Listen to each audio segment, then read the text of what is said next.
You are thinking yourself out of greatness, period.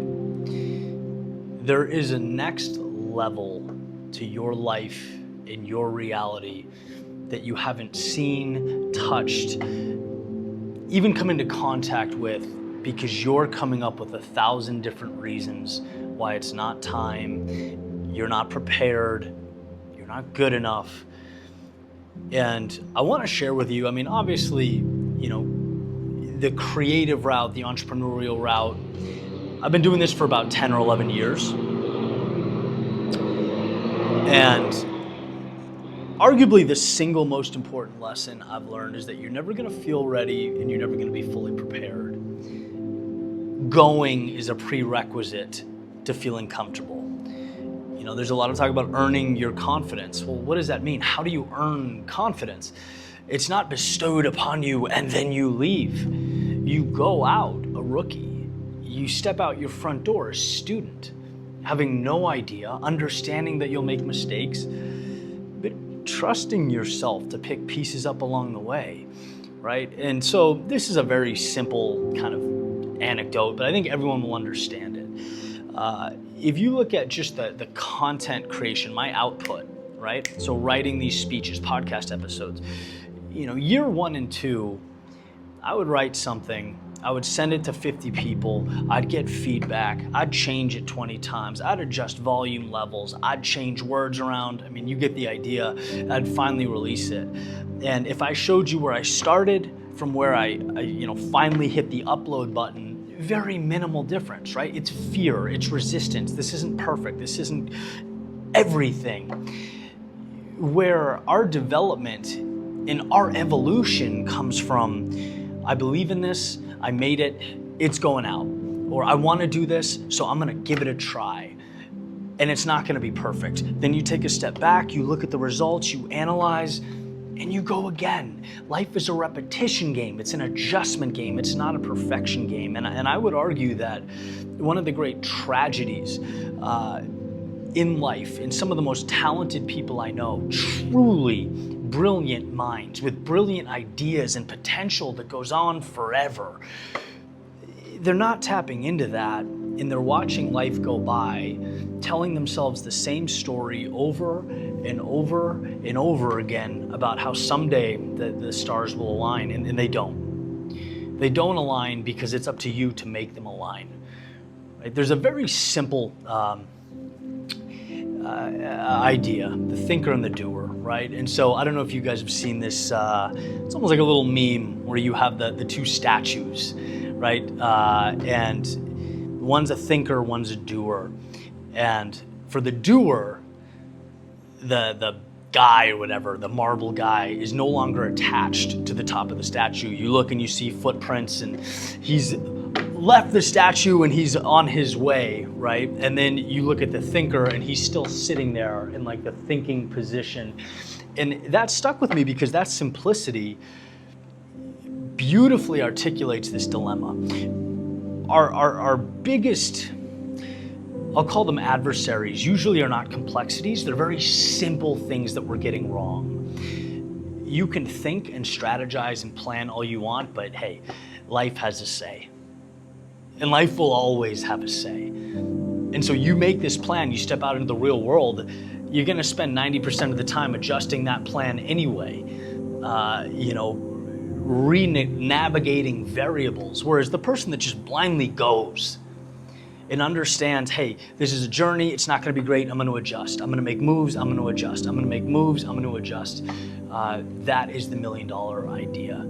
And so my question that I want to pose to you is, what are those things in life that mean something to you, that you'd love to do? Maybe you've even told your friends and family, I'm going to do this, right? You fantasize about it at night. You think about what that life would look like, but you haven't gone because it still feels a little premature, and you feel like an amateur. You got that imposter syndrome thing going, where it's like, I don't want to be a clown. I don't want to be the only one here that doesn't know what they're doing.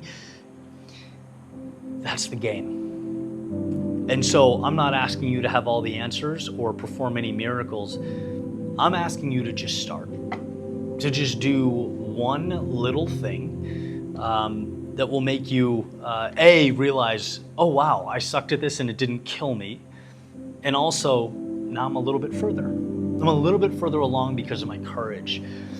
You know, I'm immersed in a fitness journey right now to levels that I've never done before, right? And I've been a D1 athlete. This is taking more out of me and my discipline and my body and my habits and all these things than I've ever, I've never gone down a road like this. And you bet there are times where I feel like a clown at the gym, right? Where I know my technique is slightly off. I mean, thankfully I have a great coach who's sort of helping me through these things, but that's the nature of the beast, right? I mean, there was a point that I'll never forget this because this is just, there's no scenario where this is cool. Right, I had a full body shutdown at the end of one of these interval trainings, and after doing some sled pushes, the idea is 20 push-ups, and my body was just no more. I can't, right? And even on my knees, I couldn't get myself up. And he is in the center of the gym, hands on my torso, up, down, brother. We're getting 20, up, down, and I'm like, this is, if I had pride, it's gone. Right? It's just, but I left that workout, that session, stronger. And, the next week, the next 2 weeks, I'm a little tougher at the end of these workouts. And a little tougher, and a little tougher. And I just think, like, imagine if I said, hey, Eric, Brandon, I can't do this workout. I'm not quite there physically yet. I'll get there, in a month, I'll be ready. Think about how counterproductive that would be. It's like, no, you throw yourself into the stream, man. Go and suck and embarrass yourself and realize, you know what, this is for me and my goals. Nothing else matters. Nothing else matters. If we had that attitude as we went about our day-to-day lives, the courage we would summons in ourselves would be completely transformative. You want to start that company, you want to start that YouTube channel, you want to ask the girl out, you want to put on 10 pounds of muscle, you're never going to feel comfortable, ever. It's not going to happen, it's not a thing. Go. Confidence is earned in repetition. When, this is kind of a funny throwback, but when I was in my early 20s, straight out of college, I was in Boston with some of my friends, and, we would play this game where, we're all single and we wanted to meet some ladies and talk and just get to know people, but it's intimidating, right? It's intimidating walking up to a stranger and saying, hey, I'm Eddie, how are you? Especially when, those Bostonians, they can be cold, right? They can tell you, get out of here, buddy. And so it was, it was a lot. And so one of the things that we do is the game doesn't start till we each get 5 rejections. And so what does that do? Well, it totally flips the game on its face. You're not scared of rejections. You're like, this is part of the process. And by the time you get those, you realize nothing happens. It doesn't matter. You go, hey, I'm Eddie, how are you? And they go, hi, and give you the cold shoulder, whatever it is. Okay, on to the next. And that was a thing we did, and it was freeing. Because the thing you fear is the thing you need, right? And that's a silly little anecdote or example, but literally you can take that and you can put it into everything you do in your life. Your business will not take off until every day you get rejected on 5 sales calls. You missed 5, you don't close 5 calls, or you go door to door and you get 10 doors shut in your face. I remember reading that in, I think it's The Compound Effect, Darren Hardy. He used that same philosophy. What we fear is what we need, but you have to go. So I'm going to sum all this up because I don't know you, but you know you. And there are things in life that if you had a little more courage, you'd be doing right now. And you're painting this picture about how next Wednesday is going to be amazing and you'll start then. The pieces are going to align. And all I want to do is remind you that will never happen. Some people win and some people don't. because some people go before they're ready, and some people sit and wait. Live inspired.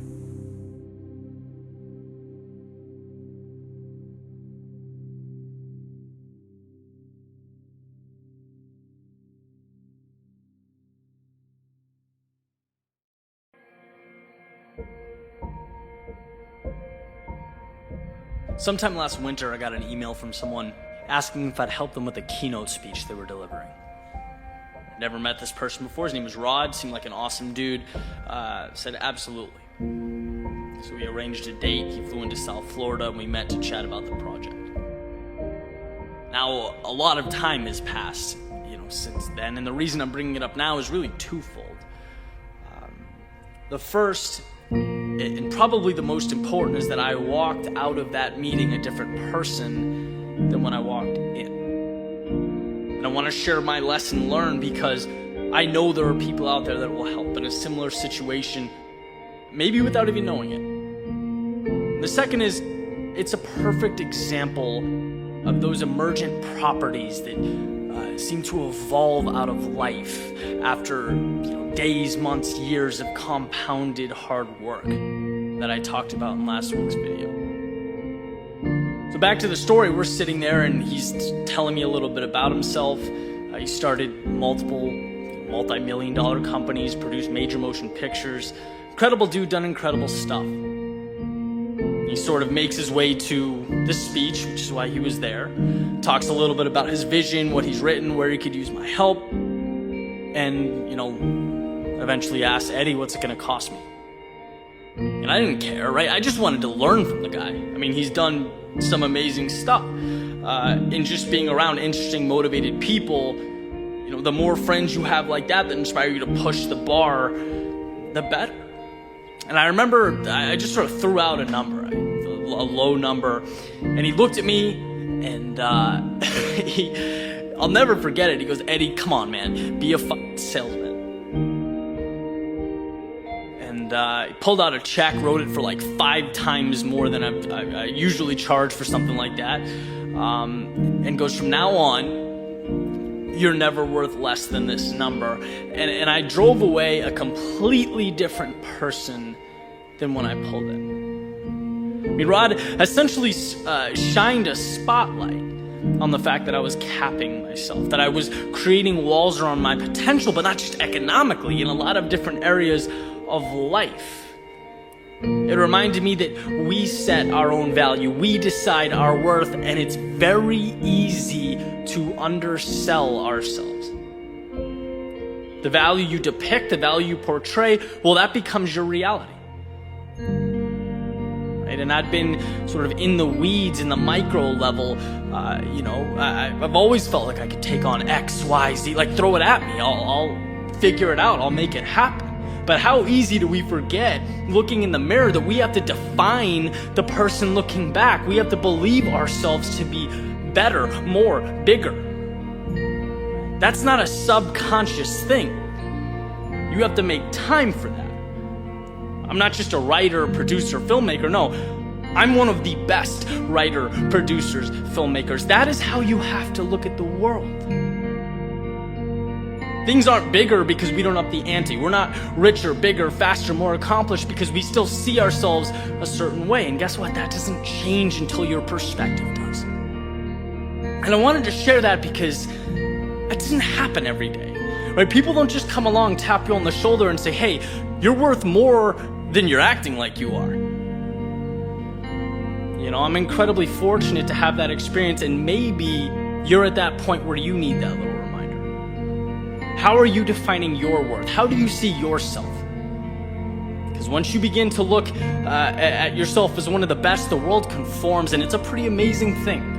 You start doing better work, you radiate confidence, you realize that there's a stupid amount of money out there, and the reason you don't have more of it is because of yourself and your perspective. You grow faster, you surround yourself with more people like you, and all of that comes from believing it. So ask yourself that question: in what areas of your life are you capping yourself off? Now, the second piece is around putting yourself in a situation where these little realizations emerge. In the book, Ego is the Enemy, Ryan Holiday says confidence is earned. Day in and day out, moving forward even when things suck, moving through the lows. And as time progresses, this plays hand in hand with that self-confidence that I was just talking about. Because suddenly you have the experience, you have the talent, you have the track record to back it up. And as time compounds, you're left with incredible results. Right? In last week's video, I talk about human consciousness. It's an emergent property. There's no part of the brain that specifically controls human consciousness, or at least is undiscovered at this point. All we know is that when all those pieces up there come together, consciousness somehow emerges. It's an incredible thing, provides opportunity, changes the way we see the world, sets us apart from every other living organism. Can't break it down, but it exists. And I believe that life is very similar. Working hard every day, taking those tiny steps, not giving up, driving towards some invisible destination. All those little things come together and put you in position. They open the door for opportunities that will emerge down the road. They set up the people that will come into your life, the things, the opportunities that await. A lot of ways you can't plan for them, but you're building a platform that enables success. Those little pieces come together and create something bigger than the sum of their parts, something that wasn't there originally. You can't succeed with only the vision. You can't succeed by blindly taking action. These two things work together and open doors. So believe that you're great, that you're worthy of nothing but the best. Have the framework, have the plan, and then go out every day and build it.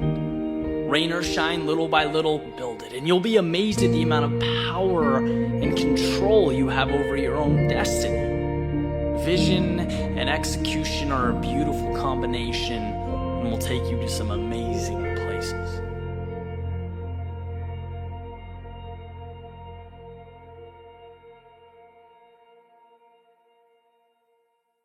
I want to start the episode with a story pertaining to criticism, doubt, and how we internalize it, how it affects us or doesn't, which is the point of the story here. And in this little story, there are some frogs and they're hopping along, and two of them fall into this little pit, right? And they're stuck down there.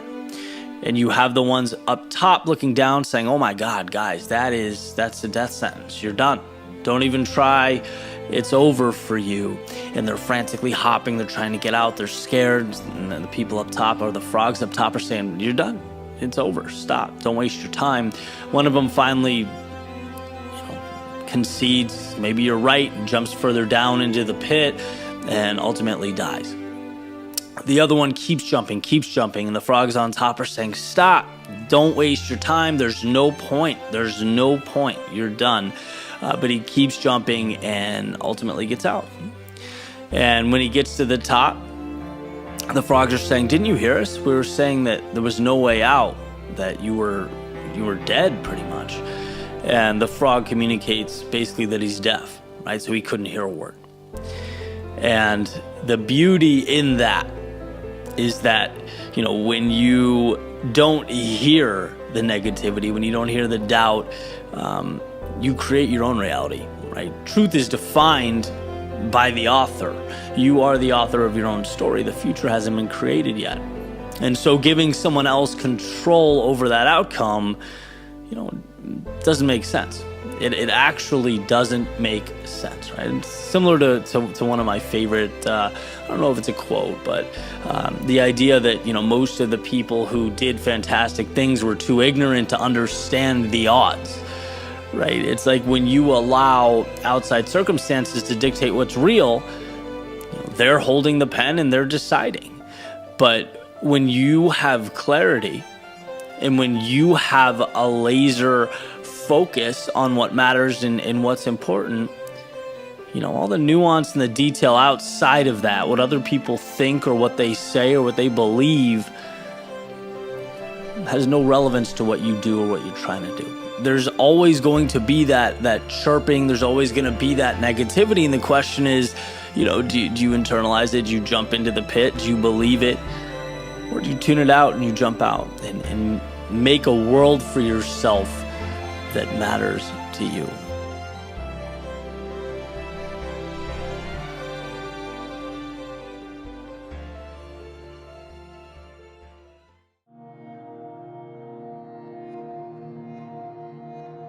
%80 of life is simply showing up. Because no matter what you do, and this is such an interesting truth, it's like no matter how much you love what you do, there are days where you just aren't in it. You just mentally, and maybe even physically, you're just not there. And those are the days when it's most important to start. And the expectation doesn't need to be the world. The expectation doesn't need to be that it's something game-changing or revolutionary, but the expectation has to be that you are the kind of person that even when you don't want to, you sit yourself in front of that computer and you just start typing. And maybe nothing comes from it, maybe something does, but you showed up. You know, when it was most difficult, you showed up. And the interesting thing is that sometimes that situation is exactly when the best stuff comes. You know, believe it or not, when we don't want to be there, or we're really using, all the discipline we have left in our body to make it happen, great things come from those moments. You know, it applies to every single thing we do. Like all of these concepts, we're all different. We're all, in different worlds with different narratives, different stories, different priorities. But, that will always be a commonality. There are times when you don't want to do what you most need to do. And the ability to, and actually, I'm going to backstep, like, it is an identity thing. It is seeing yourself as that. The person that makes it happen, the person that finds it within themselves to show up, to be there, to just do something to get the ball rolling. Let's look at this one simple, singular concept. You can always be doing more than you're doing. Whether you're sitting there or whether you are in a world of hurt, going through hell, there is a way to level up. There is a next level. There's something more. There is the next stair in the staircase. And sometimes we just simply need to be reminded that, because the default is comfortable. Even when you push yourself to a level you've never pushed before. Well, guess what? The ceiling becomes the floor. Your new normal, you adapt very quickly. And sometimes you need that whispering in your ear, hey, you're comfortable. You can do a little bit more.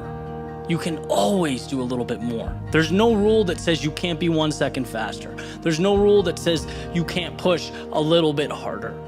And, that message I keep in my back pocket, because every time I draw from it, I improve. My life improves.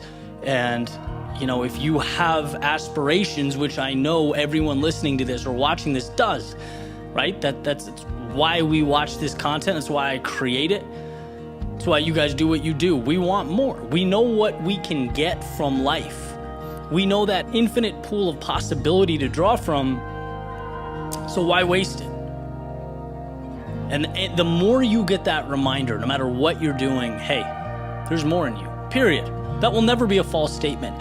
There is more in you. And I'm really implementing that right now into the creative aspect of my life. I went from 1 video every 10 days to 1 every day. And there's a growing pain, and sometimes it's difficult, sometimes it's it's tough to be able to create at that level. But the reward is through the roof. And the change, it occurs quickly. And I was talking to someone about it, and he says, well, that'll be nothing when you're doing 3 a day. And it's like, that's the way you need to look at the world. There's always more in you. And if you don't remind yourself of that, it just goes untapped, right? Like, again, I could easily see a situation where I just put out 1 video a day or 1 video every 10 days for the rest of my life. I'd never know. I'd never know what that other door could unlock. So whether it's running, whether it's work, whether it's at home, whether it's a relationship, whether it's something you're building, whether it's something you want to create, whether it's something you want to stop doing, you can always be doing it a little bit better, a little bit faster. And that's what this video is about, and I hope you remember that. I hope this is that whispering in your ear that you need to remind yourself, hey, I'm operating here at a fraction of what I could be doing. I'm tiptoeing right now. I could be sprinting. It's a scene from a movie called Dead Poet Society. And this quote just really hit home. And to kind of explain this scene, basically Robin Williams is a teacher. He's teaching poetry, and I think it's a boarding school. And there's a bunch of kids around him, and he's explaining to them, these are kids with ambitions. They want to be lawyers and doctors and businessmen. And he's saying, I get that, right? But here's why poetry matters, right? And so it becomes a metaphor for life, essentially. So what he says is, to quote from Whitman, "O me, O life, of the questions of these recurring, of the endless trains of the faithless, of cities filled with the foolish, what good amid these, O me, O life?" And the answer is that you're here, that life exists, an identity, that the powerful play goes on, and you may contribute a verse. In other words, with all the negativity, all the ups and downs, all the quote unquote, terrible aspects of life, all the challenges, what good? Why are we here? What's the point?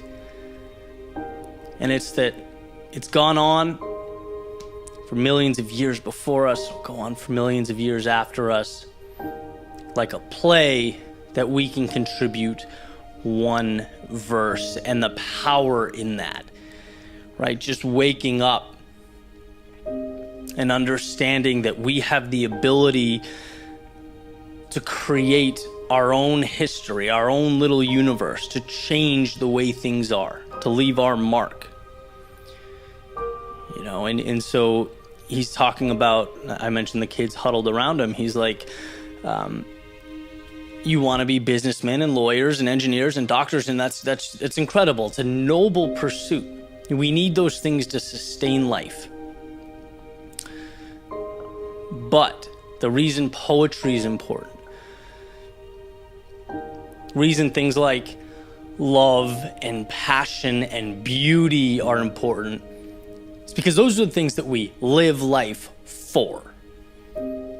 They are the pinnacle of what it is to be human. And every day you can decide what to do with that.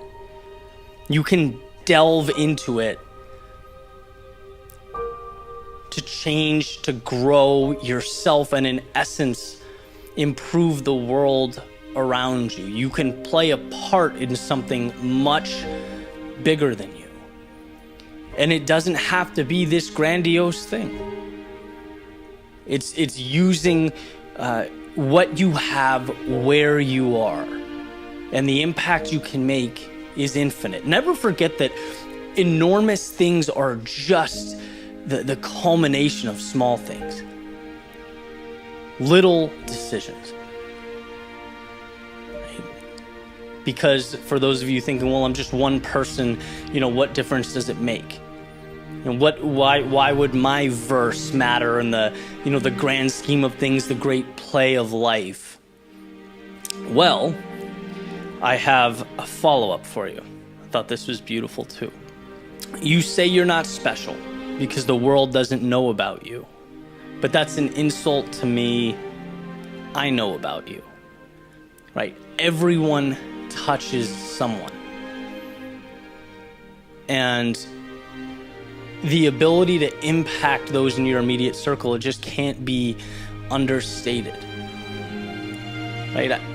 I sometimes I worry that we don't value ourselves and our ability to be an agent for change the way that we should. Every single person watching this can change themselves, can grow. And I'm not talking about, who you are. I'm talking about moving towards your greatness. So back to the main theme, right? In this play of life, What is your role? What is your verse going to say? Because it matters. It matters more than you know. It matters to you because it's an opportunity. And it's a chance to live every day to the fullest, to embark upon, the important things in life, the elements of being human that really matter.